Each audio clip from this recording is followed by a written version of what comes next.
Hello ladies and gentlemen at the YouTube land, thank you very much for me. I am TheCiroth, and today we're going to do a capture card comparison. We're comparing the AVerMedia Livegamer HD to the Elgato HD60 Pro.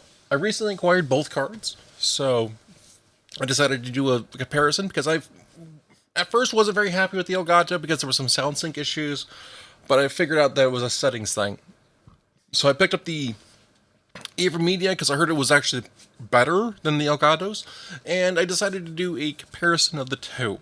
I wasn't very happy with how AVerMedia was looking in XSplit. You can see here on the right side of the screen, some of the text is definitely having a bit of an issue here with clarity, and it is a much darker, less rich on the screen. Sorry, my cat has decided that now is a good time to want to play fetch. But now here we come into our next little thing where the screens were recorded at the exact same time using an HDMI splitter. These are the exact same sequences. You can see the Elgato does look better, and it is a much crisper on the text.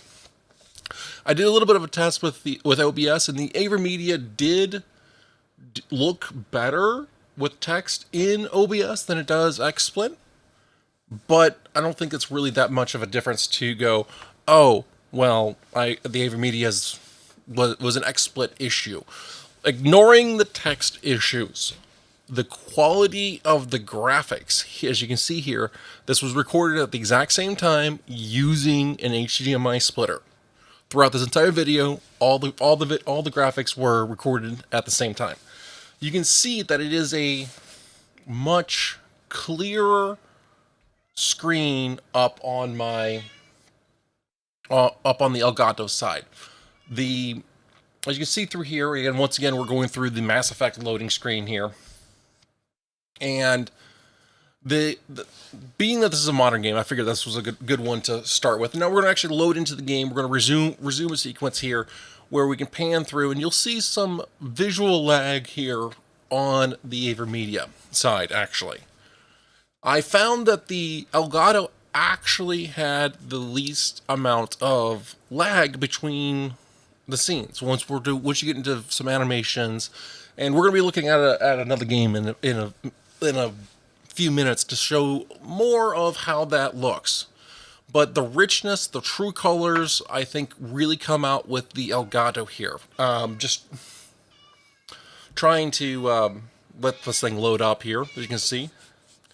And now we're in the game. Now, you can see the colors, the richness, and here I'm moving around and see the planet?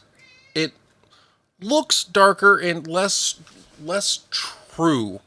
And now you can see how the planet changes through here, and I think it looks really good. Like I said, the Elgato actually uses the true dark color sequence, or colors, instead of what the AVerMedia does. And as you can see there, now here is again a side-by-side jump of text.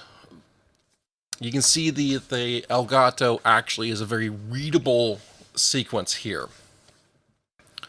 So this is my XCOM 2 launcher, and I'm going to get ready to launch that. And then during the XCOM 2 launch, I'll be syncing the video up here. I'm just waiting for the game to launch. But you see the quality of the text in the AVerMedia is not very good. But like I said, I saw with the OBS in OBS it actually looked, a lot of the text issues was removed. So I wonder if there's an XSplit setting I hadn't found, or something out there that would help with that clarification on that, make it look better. So, and you can see here I'm syncing the video back up, so it looks pretty good while we're loading up. So now we'll see here coming up is what we'll see again is more of the color transitions, and you'll see the animation lag on the AVerMedia here. Now, looking at this, like I said, the Elgato before looks pretty good.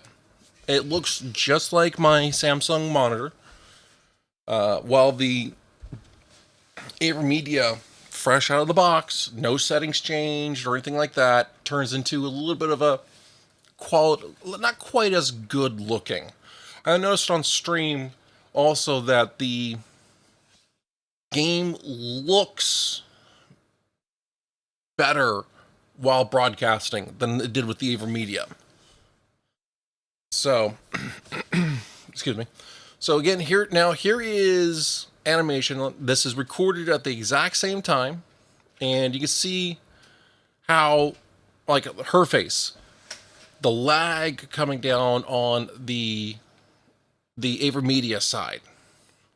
And again, here's more. You can see more of the color difference, and how it seems to be rendering a few milliseconds before the on the Elgato side. Now, the video quality, again, I just can't seem to get impressed enough that it is how it looks on the Elgato. Now, here's World of Warcraft comparison-wise on the graphics. Again, the graphics aren't quite up to 100%, but you see that there's a visual difference between the two here.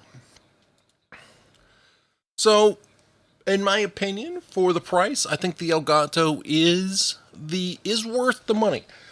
Quite often you'll see it on sale on Amazon for almost the same price as the AVerMedia. Also, the sound quality wise, I think the sound wise they do sound about the same. I did not notice any real differences between the sound lag, and once I got the setting actually correct in the Elgato, basically I had to make sure it was set to register that it was not coming from the Xbox but to the PC. So once I got that switch set, I solved my sound lag issues, and the sound quality sound pretty good. My viewers aren't having any issues with it. I've been using it for about a week and a half at the time of this recording, so I'm not seeing much of an issue between that. Now we're going to be loading again. Once again, we're going to bring it up into more World of Warcraft here for just various different lags here. Now I did not test this using my Xbox for that particular lag. I am just strictly looking at this for the dual PC streaming setup.